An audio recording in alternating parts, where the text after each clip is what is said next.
കടങ്ങോട് പഞ്ചായത്തിലെ എയ്യാൽ ചിറ്റിലങ്ങാട് മണ്ണ് ഖനനത്തിന് ശ്രമമെന്ന് നാട്ടുകാർ.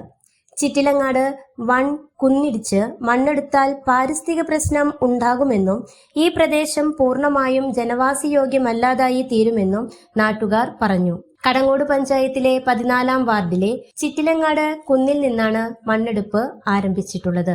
പ്രതിഷേധവുമായി നാട്ടുകാർ കൂട്ടത്തോടെ എത്തി മണ്ണെടുപ്പ് തടഞ്ഞു. കെട്ടിട നിർമ്മാണത്തിന് എന്ന വ്യാജേന പഞ്ചായത്തിൽ നിന്ന് പെർമിറ്റ് സംഘടിപ്പിച്ച് ജിയോളജി വകുപ്പിന്റെ അനുമതി നേടിയാണ് മണ്ണ് ഖനനം നടത്തുന്നത്. ലക്ഷങ്ങൾ ലാഭം കൊയ്യാൻ വേണ്ടി മണ്ണ് മാഫിയ ആണ് ഇതിന്റെ പിന്നിൽ പ്രവർത്തിക്കുന്നതെന്ന് നാട്ടുകാർ കുറ്റപ്പെടുത്തി. 15 വർഷം മുമ്പ് ഈ പ്രദേശത്ത് വൻതോതിൽ മണ്ണെടുപ്പ് നടത്തിയത് മൂലം മഴക്കാലമായാൽ മണ്ണിടിച്ചിലിന്റെ ഭീതി മൂലം കുന്നിന് താഴെയുള്ളവരുടെ ജീവിതം ദുസ്സഹമാണ്. ലക്ഷങ്ങളുടെ മണ്ണ് കച്ചവടം നടത്തുന്ന മാഫിയ സംഘങ്ങൾ ഈ നാടിന്റെ തീരാശാപമാണെന്നും നാട്ടുകാർ പറഞ്ഞു.